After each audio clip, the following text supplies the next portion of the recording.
Hello friends, welcome to my YouTube channel. Friends, इस video में आपको बताएंगे कि आप लोग यूपी टीईटी का फॉर्म अपीयरिंग से कैसे भरेंगे। अगर आप बीएड या डीएलएड में अपीयरिंग में हैं, फर्स्ट ईयर या सेकेंड ईयर में हैं, तो अपीयरिंग से अपना फॉर्म किस प्रकार से फिल करेंगे, कंप्लीट जानकारी इसके रिलेटेड आपको मिलेगी।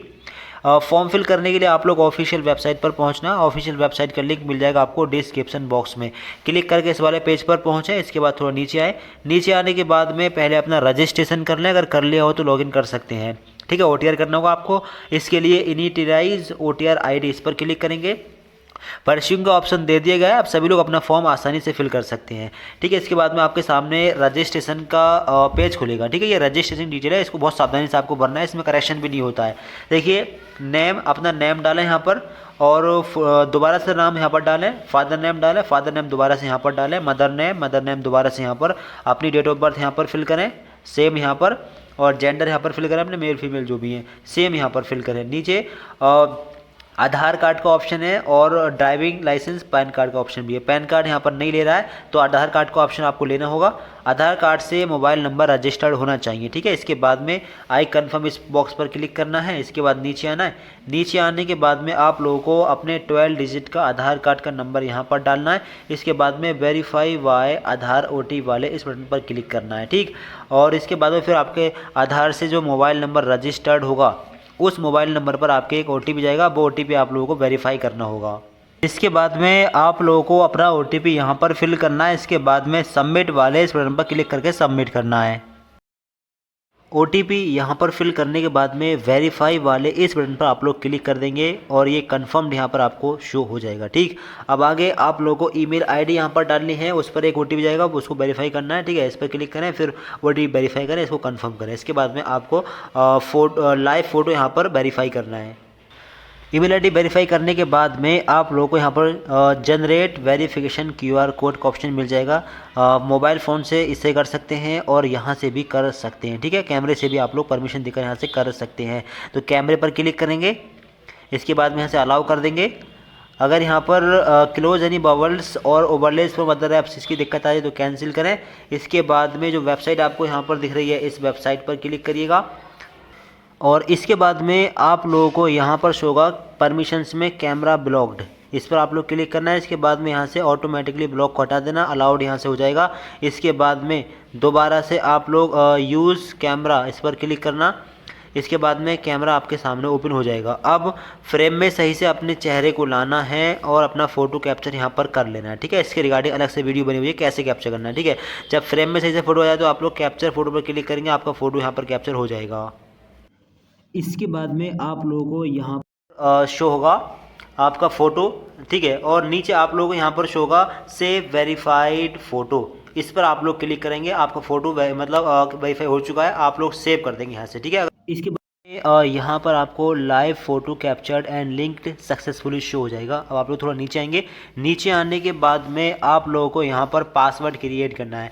पासवर्ड मिनिमम 8 कैरेक्टर में होना चाहिए। इसमें स्पेशल कैरेक्टर हो, न्यूमेरिक लेटर हो, और बाकी नंबर्स वगैरह हो, कैपिटल लेटर्स भी होने चाहिए। कैसे हमारा पासवर्ड देखिए, अपने नाम का पहला लेटर ले लें कैपिटल, इसके बाद के सारे ले लें स्मॉल, इसके बाद में @ ले लें, फिर 1 2 3 ले लें, या अपनी डेट ऑफ बर्थ का ईयर ले लें, या फिर कोई और नंबर ले सकते हैं।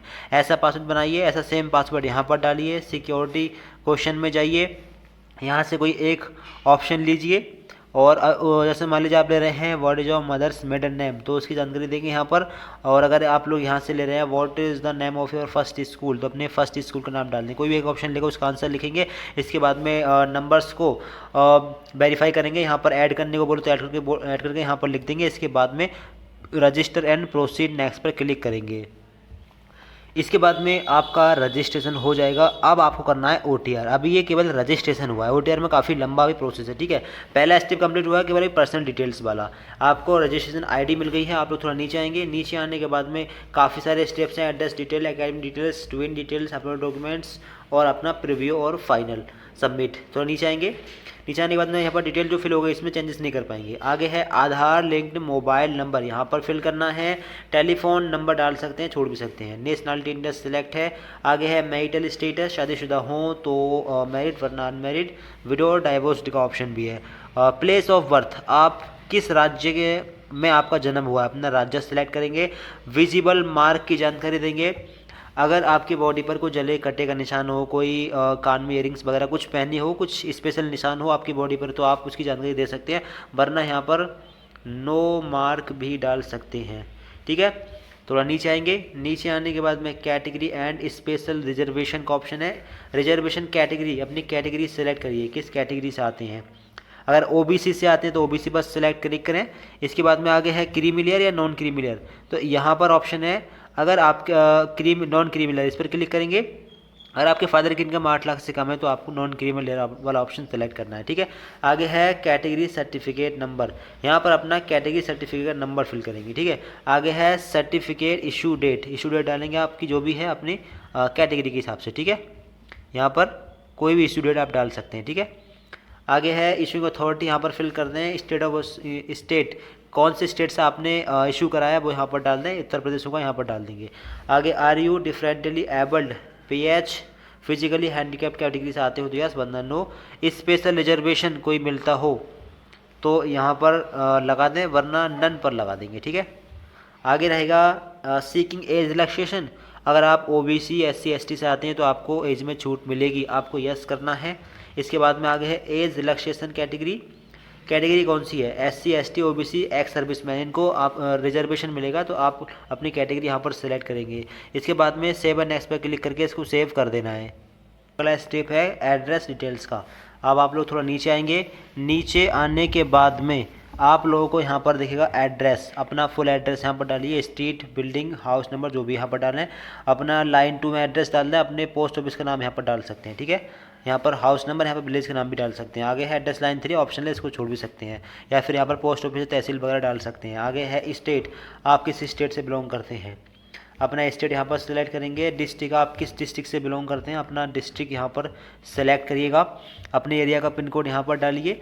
अगर करेस्पॉन्डेंस और परमानेंट एड्रेस सेम हो तो आप इस बॉक्स पर सेम एज परमानेंट पर टिक कर सकते हैं, दोनों जगह सेम एड्रेस फिल हो जाएगा।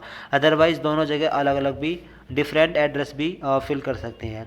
नीचे आएंगे, नीचे आने के बाद में सेव एंड नेक्स्ट पर क्लिक करके सेव कर देंगे। इसके बाद में अगला स्टेप है एकेडमिक क्वालिफिकेशन डिटेल्स का। अब यहाँ पर आप लोग देखिए एकेडमिक क्वालिफिकेशन डिटेल्स में पहला ऑप्शन है एग्ज़ाम लेवल। एग्ज़ाम लेवल में जाएंगे, पहले 10 की इन्फॉर्मेशन भरेंगे, फिर 12 की, फिर ग्रेजुएशन की, फिर ट्रेनिंग सर्टिफिकेट मतलब बीएड या डीएलएड की। अगर पीजी किया हो तो इसकी डिटेल भी दे सकते हैं। ठीक है, तो अपना पहले 10th लेंगे। ठीक है, 10th की सबसे पहले तो अपना बोर्ड का नाम डालेंगे, यूपी बोर्ड जो भी है अपना बोर्ड का नाम डाल दें। आगे सब्जेक्ट के नाम डालें, सभी सब्जेक्ट के कॉमा लगाकर सभी 6 के 6 सब्जेक्ट के नाम डाल दें अगर यूपी बोर्ड से हो तो। पासिंग ईयर यहाँ पर डालें, रोल नंबर यहाँ पर, मार्कशीट नंबर यहाँ पर, मार्कशीट पर लिखा मिल जाएगा। इसके लिए अलग से वीडियो बनी हुई है, जाकर देख लेना। ठीक है, लिंक डिस्क्रिप्शन बॉक्स में, और एक प्ले लिस्ट बनी हुई है, प्ले लिस्ट में सारी वीडियोज़ हैं रिलेटेड टू यूपी टेट। ठीक है, ग्रेडिंग सिस्टम, ग्रेडिंग टाइप में परसेंटेज में हो रिजल्ट तो परसेंटेज, अगर सीजीपीए में हो तो सीजीपीए ले सकते हैं। ठीक है, सीजीपीए में हो तो केवल आपको सीजीपी डालना है आउट ऑफ 10 कितना आया था, अपने आप परसेंटेज यहाँ पर आ जाएगी, अपने आप 9.5 से मल्टीप्लाई होगा। ठीक है, अगर परसेंटेज में है तो मैक्सिमम मार्क्स और मार्क्स ऑफ 10 डाल दें। इसके बाद में ऐड एंट्री पर क्लिक करके इसको सेव कर देंगे। फिर इसके बाद में आपको 10 की डिटेल भरनी है। 10 की बोर्ड का नाम, सब्जेक्ट का नाम, passing year, roll number, marksheet number, marks of 10, total marks और परसेंटेज, ये तो आप भर ही लेंगे इजीली। इसके आप लोग भर लीजिए। फिर इसके आगे रहेगा एग्ज़ाम लेवल में आप लोग जाएंगे और यहाँ से अब आप लोगों को लेना है ग्रेजुएशन वाला ऑप्शन। ठीक है, इसके बाद में ग्रेजुएशन की जानकारी आपको भरनी है। ग्रेजुएशन में भी परस्यूइंग का ऑप्शन यहाँ पर दिया है, ग्रेजुएशन में भी यहाँ पर परस्यूइंग का ऑप्शन दे दिया गया है। अब यहाँ पर है, अब बोर्ड यूनिवर्सिटी का नाम डालें, और लास्ट सेमेस्टर सब्जेक्ट, छठे सेमेस्टर की डिटेल भी आप यहाँ पर दे सकते हैं। एक्सपेक्टेड पासिंग या दे सकते हैं, रोल नंबर दे सकते हैं। तो ग्रेजुएशन आप पास आउट होंगे ही होंगे, क्योंकि अगर आपने बीएड में एडमिशन लिया है तभी आप लोग ग्रेजुएशन पास किया है, तभी आपने बीएड या फिर डीएलएड में एडमिशन लिया है, तो आप ग्रेजुएशन परसिंग पर टिक आपको नहीं लगाना है। ठीक है, आपने पास कर लिया है। अब आपको अपनी यूनिवर्सिटी का नाम डालना है जहाँ से आपने अपना ग्रेजुएशन यानी BA, BSc, BCom, BBA, BCA वगैरह जो कोर्स किया है वो कहाँ से किया है, अपनी यूनिवर्सिटी का नाम डालेंगे। सभी यहाँ पर डालेंगे लास्ट ईयर की 2 सब्जेक्ट के नाम। ठीक है, आगे है पासिंग ईयर डाल दें, आपने कौन से ईयर में ग्रेजुएशन पास कर लिया है, मार्कशीट पर लिखा मिल जाएगा, देख लेना। रोल नंबर यहाँ पर डालना है, मार्कशीट नंबर यहाँ पर डालें। मार्कशीट अगर नहीं मिली है तो कॉलेज से जाकर ले आइए। ग्रेजुएशन कंप्लीट करने के 6-7 महीने के बाद में मार्कशीट मिल जाती है ओरिजिनल। ठीक, उस पर मार्कशीट नंबर लिखा हुआ वो यहाँ पर डाल देना। परसेंट, अगर ग्रेडिंग टाइप परसेंटेज में रिजल्ट आया है तो परसेंटेज ले लें, फिर तीनों साल के मैक्सिमम मार्क्स काउंट करें और मार्क्स ऑब्टेन काउंट करें। ठीक है, मान लीजिए पहले साल का है 400, तो 4 तिया 1200 हुआ मैक्सिमम मार्क्स, और पहले साल आया 200, तो 200 तीनों साल में आया तो 600 हुआ मार्क्स ऑब्टेन। ठीक है, अगर आपकी बोर्ड में अगर आपकी यूनिवर्सिटी में चलता है CGPA में रिजल्ट आता है तो CGPA सिलेक्ट करें, और टोटल CGPA कितना मिला है तीनों साल का फाइनल CGPA एक मार्कशीट पर होगा लास्ट ईयर वाली पे। ठीक है, वहाँ से देखकर यहाँ पर CGPA डाल देना, अपने आप परसेंटेज यहाँ पर काउंट होकर आ जाएगी, 9.5 से मल्टीप्लाई होगा। ठीक है, ये रूल यही है, 9.5 से ही मल्टीप्लाई होनी है। ठीक है, सेव कर देंगे ऐड एंट्री पर क्लिक करके।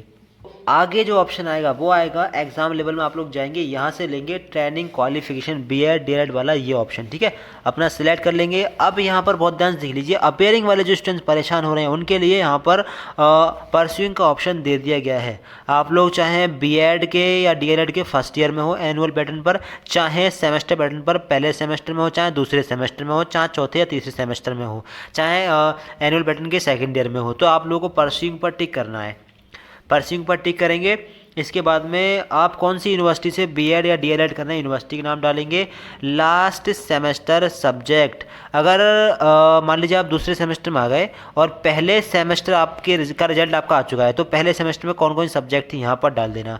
ऑल D.El.Ed सब्जेक्ट या ऑल B.Ed सब्जेक्ट भी डाल सकते हैं, या फिर B.Ed आप कौन सी सब्जेक्ट से कर रहे हैं, जैसे सोशल स्टडीज़ या मैथमेटिक्स जिससे कर रहे हैं वो डाल सकते हैं। ठीक है, और अगर आप एनुअल पैटर्न पर हैं और आपके फर्स्ट ईयर के एग्ज़ाम नहीं हुए हैं तो last semester subject, last year आपने कौन सा कोर्स पास किया, ग्रेजुएशन पास किया होगा तो उसके लास्ट सेमेस्टर की जानकारी भी यहाँ पर दे सकते हैं, लास्ट सेमेस्टर में जो सब्जेक्ट थी। समझ में आ गया, BA BSc BCom के लास्ट ईयर में जो सब्जेक्ट थी आपकी उन सब्जेक्ट के नाम भी यहाँ पर डाल सकते हैं।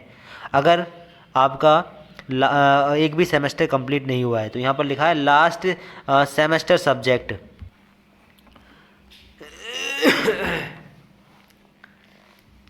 अब यहाँ पर है last semester subject. Last semester अगर आप लोग पहले सेमेस्टर में आ चुके हैं तो आपके पास कौन सी सब्जेक्ट हैं, अपनी सब्जेक्ट के नाम यहाँ पर डाल देना। ठीक, आगे है एक्सपेक्टेड पासिंग ईयर, ये चीज़ भरनी जरूरी है, एक ये जरूरी है, एक ये और ये जरूरी, बाकी सारी चीज़ें ऑप्शनल हैं। ठीक है, इन सबको छोड़ भी सकते हैं, केवल लास्ट सेमेस्टर की सब्जेक्ट यहाँ पर डालनी है। जैसे B.Ed आप लोग कर रहे हैं, अब B.Ed के फर्स्ट ईयर में आप लोग आ गए हैं, B.Ed एग्ज़ाम वगैरह भी नहीं हुए हैं, तो B.Ed फर्स्ट ईयर में कौन कौन से सब्जेक्ट आपके पास हैं, ठीक है, वो डाल देंगे। आगे है एक्सपेक्टेड पासिंग ईयर। अब पासिंग ईयर जो है, आप अगर फर्स्ट ईयर में हैं तो 2026 में आपने एडमिशन लिया है और 27 में आपका कंप्लीट होगा। अगर आप सेकेंड ईयर में हैं तो आपका इसी साल 26 में ही कंप्लीट हो जाएगा आपका ईयर, इसी साल एग्ज़ाम होकर इस साल के लास्ट तक रिजल्ट आ जाएगा। तो यहाँ पर पासिंग ईयर एक्सपेक्टेड 26 ही डाल देंगे। अगर पिछले साल एडमिशन लिया है, नहीं अगर आप सेकंड ईयर या फिर थर्ड फोर्थ सेमेस्टर में है तब। अगर फर्स्ट ईयर में है, फर्स्ट या सेकंड सेमेस्टर में है तो फिर आप लोगों को यहाँ पर 2027 डाल देना है, क्योंकि अगले साल वो कोर्स कंप्लीट होगा। रोल नंबर हो तो डाल दें, नहीं मिला हो तो छोड़ दें। मार्कशीट नंबर हो तो डाल दें, नहीं मिला होगा छोड़ दीजिए। परसेंटेज को भी छोड़ दीजिए, और यहाँ पर सारे ऑप्शनल, ये जो ऑप्शन है वो सारे ऑप्शनल हैं, इनको सबको छोड़ देंगे। केवल ये passing year, expected passing year और लास्ट सेमेस्टर और यूनिवर्सिटी का नाम ही डालना जरूरी है। बाकी सब ऑप्शनल यहाँ पर लिखा ही है, ऑप्शनल है, इन सबको छोड़ देंगे। इसके बाद में ऐड एंट्री पर क्लिक करके इसको सेव कर देंगे। इसके बाद में आपके पिछली सभी डिटेल आप लोगों को यहाँ पर शो जाएंगी। मार्क्स वगैरह आपको यहाँ पर शो नहीं होंगे क्योंकि इनकी ज़रूरत नहीं है। ठीक है, परस्यूइंग में नीचे आएंगे, नीचे आने के बाद में अब आप लोग प्रोसीड नेक्स्ट पर क्लिक करके अगले स्टेप पर पहुँच जाएंगे। आपका ये स्टेप कंप्लीट हो जाएगा। तो इस प्रकार से अपनी जानकारी भरिएगा, कौन से स्टूडेंट्स, स्पेशली परस्यूइंग वाले स्टूडेंट्स। ठीक है, नीचे आएंगे, ट्विन डिटेल्स है करंट स्टेप में। अब ट्विन डिटेल्स में आप लोग जुड़वा भाई बहन हो तो यहाँ पर यस करें, जुड़वा भाई हो या फिर जुड़वा बहन हो उनकी जानकारी देनी है। ठीक है, ट्विंस जेंडर क्या है या उसका नाम वगैरह वगैरह ये चीज़ देनी है, वरना नो कर दीजिए। इसके बाद में सेव एंड नेक्स्ट स्टेप पर क्लिक कर देंगे और अगले स्टेप पर पहुंच जाएंगे। अगला स्टेप रहेगा अपलोड डॉक्यूमेंट का। अब डॉक्यूमेंट में आपको क्या अपलोड करना है, एक तो आपका पासपोर्ट साइज़ का फ़ोटो अपलोड करना है, सिग्नेचर अपलोड करना है और अपना फ़ोटो आइडेंटिटी प्रूफ अपलोड करना है। लिस्ट में कौन कौन से डॉक्यूमेंट आ रहे हैं, तो यहाँ पर एक तो आ रहा है आपका voter ID, PAN card, driving licence, passport, Aadhaar card, bank passbook with photo. Aadhaar card ले सकते हैं, काफ़ी अच्छा है डॉक्यूमेंट। आधार कार्ड का नंबर यहाँ पर डाल देंगे।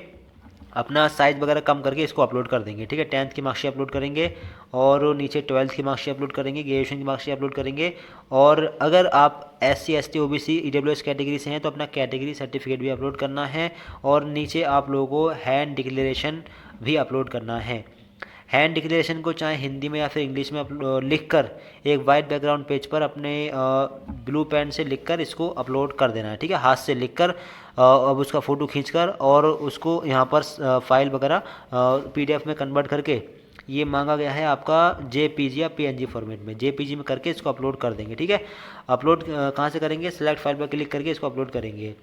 ठीक है, ट्रेनिंग सर्टिफिकेट, अब यहाँ पर ऑप्शन है, अब यहाँ पर देख लीजिए, यहाँ पर लिखा है कि if you are currently pursuing your training qualification please upload your last semester marksheet. Last semester का मतलब है कि आपने लास्ट ईयर कौन सा कोर्स कंप्लीट किया है। अगर आपके एक भी सेमेस्टर के एग्ज़ाम नहीं हुए हैं, ऐसी कंडीशन में आपको पिछला आपने कौन सा ईयर कंप्लीट किया, अगर BA किया हो, BA के लास्ट ईयर या फिर BA के लास्ट सेमेस्टर की मार्कशीट अपलोड कर सकते हैं। अगर एक सेमेस्टर के एग्ज़ाम हो गए हैं, अगर आप दूसरे सेमेस्टर में आ गए हैं, पहले सेमेस्टर के एग्ज़ाम हो चुके हैं, तो उसकी मार्कशीट यहाँ पर, वो रिजल्ट यहाँ पर अपलोड कर देना फर्स्ट सेमेस्टर का। ठीक है, अगर आप एनुअल पैटर्न पर हैं, बहुत सी यूनिवर्सिटी में एनुअल पैटर्न है, वहाँ पर एक भी फर्स्ट ईयर के एग्ज़ाम अभी नहीं हुए हैं, आपका रिजल्ट नहीं आया, आपके एग्ज़ाम नहीं हुए हैं, तो ऐसी कंडीशन में लास्ट ईयर आपने कौन सा ईयर पास किया था, BA का थर्ड ईयर या BSc BCom का थर्ड ईयर किया होगा, थर्ड ईयर की मार्कशीट यहाँ पर दे देना। MA MSc MCom किया हो तो उसकी मार्कशीट भी दे सकते हैं। ठीक, वो मतलब यहाँ पर अपलोड कर सकते हैं। ठीक है, सिलेक्ट फाइल में जाकर उसको सिलेक्ट करके यहाँ पर अपलोड कर सकते हैं। बाद में आपके सभी डॉक्यूमेंट अपलोड हुए, अब आप लोगों को अपने फॉर्म को सेव कर देना है। यहाँ पर शो होगा preview, proceed to preview and submit. अपने फॉर्म का प्रीव्यू कर लें और सबमिट कर दें। तो अपना चेक कर लें, अगर अभी चेक करना हो चेक कर दें, इसके बाद में आप चेंजेस नहीं कर पाएंगे। ठीक है, तो प्रीव्यू कर लें, पहले इस पर क्लिक करें। इसके बाद में आपने फॉर्म में जो भी डिटेल भरी है वो आपको सारी यहाँ पर शो हो जाएगी। इसमें आप लोगों को कोई चेंजेस करना हो तो अभी आप लोग इसमें चेंजेस कर सकते हैं। ठीक है, अभी कोई भी आपको चेंजेस करना हो तो आप लोग यहाँ पर चेंज कर सकते हैं। अगर चेंजेस नहीं करना हो तो आप लोग यहाँ टिक करें, इस पर टिक करें। इसके बाद में कंप्लीट OTR फाइल पर क्लिक करेंगे और अपना फॉर्म कंप्लीट करेंगे। ठीक है, इसके बाद में कोई करेक्शन नहीं हो पाएगा, तो यहाँ पर आप बहुत ध्यान दीजिए। करेक्शन आपको करेक्शन के लिए चांस नहीं मिलेगा, तो इसलिए OTR कंप्लीट करने से पहले आप लोगों को अपने फॉर्म को बारीकी से चेक कर लेना है। ठीक है, बार बार मौका नहीं मिलता है करेक्शन करने का, तो अभी आपके फॉर्म में कोई मिस्टेक आपको लग रही है तो आप लोग अपने फॉर्म को चेक कर लें और इसको आप लोग सही अभी कर सकते हैं। सही कैसे करना है तो आप लोग सही अभी कर सकते हैं। ठीक, बाकी अगर आपने फॉर्म चेक कर लिया है, कोई मिस्टेक नहीं है, तो फिर आप लोग कंप्लीट OTR फाइल पर क्लिक करके इसको सेव कर देंगे। फिर इसके बाद में आपका डैशबोर्ड खुलेगा। अब आप लोग यहाँ पर शो होगा registration complete, OTR details complete. ठीक है, दोनों कंप्लीट हो चुके हैं। अब एग्जाम में थोड़ा नीचे आएंगे, एग्जामिनेशन, यहाँ पर आपको शो होगा अप्लाई नाउ का ऑप्शन। इन्फो एंड गाइड पर क्लिक करके यहाँ पर कुछ इंस्ट्रक्शंस वगैरह चेक कर सकते हैं। अब अप्लाई करने के लिए आप लोगों को अप्लाई नाउ वाले इस बटन पर क्लिक करना है। अब यहाँ पर आप लोग देखें, applying for UP TET 2026, applying for level, किस लेवल के लिए अप्लाई करना चाह रहे हैं। पेपर 1 प्राइमरी लेवल के लिए, अगर प्राइमरी लेवल के लिए अप्लाई करना चाहें तो आपके पास DLED होना चाहिए। अपर लेवल के लिए B.Ed होना चाहिए 6 to 8 के लिए। अगर दोनों पेपरों के लिए अप्लाई करना चाहें तो आप ये वाला ऑप्शन ले सकते हैं। ठीक, अपना एक ऑप्शन यहाँ से सिलेक्ट कर लेंगे। ठीक, आगे है सब्जेक्ट ग्रुप, आपका सब्जेक्ट का ग्रुप क्या है, साइंस या मैथ हो तो ये लें, सोशल साइंस या आर्ट हो तो ये लें। ठीक है, अपना ग्रुप लें। Are you working as government teacher, अगर आप as a government teacher work कर रहे हैं तो यस करें, वरना नो करें। अगर आप लोग यहाँ पर 1 to 5 लेंगे तो क्या क्या ऑप्शन आएंगे, तो आप यहाँ पर देखेंगे ये वाला ऑप्शन ब्लैंक हो जाएगा। ठीक है, ये वाला ऑप्शन ब्लैंक हो जाएगा। और अगर आप लोग बोथ पेपर 1 और 2 सिलेक्ट करते हैं तो फिर यहाँ पर ग्रुप सेलेक्ट करने के लिए आएगा। अब नीचे है are you working as a teacher, तो यहाँ पर यस नो करते हैं अपने हिसाब से। इसके बाद में नीचे आएगा विधि द्वारा स्थापित एवं UGC से मान्यता प्राप्त महाविद्यालय विश्वविद्यालय से स्नातक उत्तीर्ण परीक्षा। हमने जो ऑप्शन लिया है 6 to 8 वाला, इसी हिसाब से यहाँ पर ऑप्शन आ रहे हैं। अब आपको ध्यान देना है कि आप कौन से वाले ऑप्शन से रिलेटेड हैं। जैसे कि यहाँ पर लिखा है कि न्यूनतम 50% अंकों के साथ स्नातक या परास्नातक और राष्ट्रीय अध्यापक शिक्षा NCT से मान्यता प्राप्त संस्था से शास्त्र में, शिक्षा शास्त्र में स्नातक B.Ed में प्रवेश लिया हो, एजुकेशन से B.Ed किया हो तो ये ले सकते हैं। अगर आप लोगों ने 2 वर्षीय DLED BTC किया हो तो ये ले सकते हैं। अगर आप लोगों ने PG किया है, इसके बाद में B.Ed किया है, न्यूनतम 45% अंकों के साथ में स्नातक तथा परास्नातक और स्नातक के बाद में B.Ed, ठीक है, ये क्या है तो आप ये वाला ऑप्शन ले सकते हैं। मोस्टली ज़्यादातर स्टूडेंट्स ने कौन सा ऑप्शन लिया होगा। को मतलब अगर आपने नॉर्मली बीए के बाद में बीएड किया है, ग्रेजुएशन के बाद में अगर आप लोगों ने नॉर्मली बीएड किया है, 50% से ज़्यादा मार्क्स हैं, तो ये वाला ऑप्शन आपका है। न्यूनतम 50% अंकों के साथ स्नातक अथवा परास्नातक, चाहे तो स्नातक किया हो चाहे परास्नातक किया हो, मिनिमम 50% मार्क्स हो और इसके बाद में आपने बीएड किया हो, तो आप ये वाला ऑप्शन ले सकते हैं। और अगर आप लोगों ने 4 साल वाला बीएड किया है और 50% मार्क्स थे आपके इंटर में, तो आप ये वाला ऑप्शन ले सकते हैं। ठीक है, 4 वर्षीय बीएड कोर्स किया हो और 50% मार्क्स 12th में हो तो ये ले सकते हैं। ठीक है, तो मोस्टली स्टूडेंट्स का जो ऑप्शन होगा वो होगा आपका ये वाला। ठीक है, बाकी आपको अपने हिसाब से अपना ऑप्शन सेलेक्ट करना, अपने मार्क्स के हिसाब से। ठीक है, तो हम यहाँ पर अपना ऑप्शन सेलेक्ट करते हैं। नीचे बोर्ड यूनिवर्सिटी, अब आपको अपनी यूनिवर्सिटी का नाम यहाँ पर डालना है। ठीक है, जहाँ से आप लोगों ने ग्रेजुएशन किया है, जहाँ से आप लोगों ने अपना बीएड या फिर डीएलएड किया है। ठीक है, यहाँ पर हम 6 to 8 के लिए अप्लाई कर रहे हैं तो हम बीएड की जानकारी देंगे। अगर आप लोग 1 to 5 के लिए अप्लाई कर रहे हैं तो आपको डीएलएड की जानकारी देनी है, बाकी आपको अपने हिसाब से जानकारी फिल करनी है। ठीक है, तो अगर आप बीएड 6 to 8 के लिए कर रहे हैं तो आपने बीएड आप कौन सी यूनिवर्सिटी से किया, यूनिवर्सिटी का नाम यहाँ पर डालना। क्वालिफिकेशन स्टेटस में अगर परस्यूइंग में हो, लास्ट ईयर में हो तब भी अप्लाई कर सकते हो, अगर लास्ट ईयर में हो तो ये वाला ऑप्शन ले लें, वरना अगर पास कर लिया हो तो ये वाला ऑप्शन भी ले सकते हैं। ठीक है, आगे डेट ऑफ ग्रेजुएशन आपने कौन से ईयर में कंप्लीट किया है, यहाँ पर अपना डेट डालेंगे। ठीक है, ग्रेजुएशन कंप्लीट करने की या फिर मार्कशीट डेट। तो यहाँ पर आप लोग अपने जो डेट डालेंगे वो डालेंगे बीएड या फिर डीएलएड पासिंग ईयर। ठीक है, वो डेट आप लोग यहाँ पर डाल देंगे। ये डेट आपको मार्कशीट पर देखने के लिए मिल सकती है। इसके बाद आगे है मार्क्स ऑब्टेन, आपने कितने मार्क्स प्राप्त किए हैं दोनों साल की मिलाकर यहाँ पर डालेंगे और टोटल मार्क्स यहाँ पर डालेंगे, परसेंटेज आप अपने आप काउंट करा जाएगी। आगे है फर्स्ट लैंग्वेज, हिंदी मैंडेटरी है। Second language English, Sanskrit, Urdu, 3 है, इनमें से कोई भी एक आप लोग ले सकते हैं। ठीक, आगे है इसके बाद में आप चेक करने के बाद में सेव एंड नेक्स्ट पे क्लिक करके इसको सेव कर देंगे और फिर इसके बाद में आपके फॉर्म का प्रीव्यू आपको शो होगा, इसको चेक कर लें। नीचे आने के बाद में I agree to above declaration, इस बॉक्स पर आपको टिक करना है। इसके बाद में confirm and proceed to payment पर क्लिक करके इसको कंफर्म सेव कर देना और इसके बाद में इसका पेमेंट आप लोगों को कर देना है। तो यहाँ पर आप लोगों को कंफर्म एंड पे फी इस तरीके से कुछ करके आ रहा होगा, आपको इस पर क्लिक कर देना है। ठीक है, बाकी अगर आपने एक बार क्लिक कर दिया था तो अब आपको शो हो रहा होगा प्रोसीड टू पेमेंट गेटवे।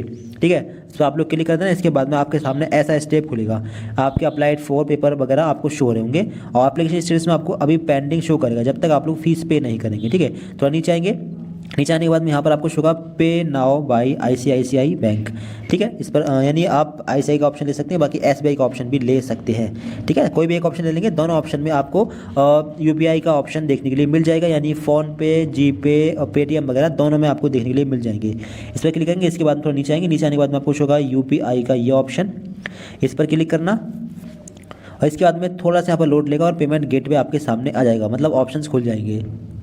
इसके बाद में आपके सामने ऐसा इंटरफेस खुलेगा, आपकी फ़ीस जितनी होगी आपको यहाँ पर शो हो जाएगी। थोड़ा नीचे आएंगे, नीचे आने के बाद में अब यहाँ पर देख लें कौन से ऑप्शन से आपको पेमेंट करना है। यहाँ पर देखिए यूपीआई आईडी से कर सकते हैं, क्यूआर कोड से कर सकते हैं, यूपीआई ऐप से कर सकते हैं। क्यूआर कोड से करना हो तो क्यूआर कोड का ऑप्शन सेलेक्ट करें, इसके बाद में प्रोसीड नाउ वाले बटन पर क्लिक करेंगे, क्यूआर कोड खुलेगा, उसका स्क्रीनशॉट लेंगे, अपने जीपे फ़ोन पे जो भी यूज़ कर रहे हैं उसमें जाकर उसी क्यूआर कोड को स्कैन करेंगे, वहाँ पर एक लिंक आएगा और उस लिंक पर आप लोग पेमेंट कर देंगे। अगर यूपीआई ऐप के थ्रू डायरेक्ट करना चाहते हैं तो ये वाला ऑप्शन लेंगे, इसके बाद में प्रोसीड नाउ वाले ऑप्शन पर क्लिक करेंगे, फिर डायरेक्ट आप लोग अपने ऐप में पहुँचेंगे, इसके बाद में डायरेक्ट अपना पेमेंट कर सकते हैं। तो कोई भी एक ऑप्शन आप लोग यहाँ से ले लेंगे। अगर यूपीआई ऐप्स वाला ऑप्शन लेते हैं तो उस पर सेलेक्ट करें, इसके बाद में you are redirecting to your PSPS, इस पर आप लोग क्लिक करेंगे, ओके पर क्लिक कर देंगे। इसके बाद में आपके मोबाइल फ़ोन में जितने भी ऐप्स आप यूज़ कर रहे हैं वो सारे ओपन हो जाएंगे। अब जिस भी ऐप से जिस भी तरीके से आप लोग करना चाहें अपना एक ऑप्शन सेलेक्ट करें, इसके बाद में आपने जो ऐप सेलेक्ट किया है वो ऐप खुल जाएगा। इसके बाद में पे पर क्लिक करना और इसके बाद में अपना यहाँ पर पिन डालकर अपना पेमेंट आप लोग यहाँ से कर देंगे। और अगर यहाँ से आपको दिक्कत आ रही है तो आप क्यूआर कोड वाला ऑप्शन लेना, प्रोसीड नाउ पर क्लिक करना, इसके बाद में क्यूआर कोड आएगा, इसका स्क्रीनशॉट खींचना, इसके बाद में उसी ऐप में जाकर फाइल्स वाले ऑप्शन में जाकर इस स्क्रीनशॉट को स्कैन करना, वहाँ पर एक लिंक आएगा, उस लिंक पर आप लोग पेमेंट कर देंगे।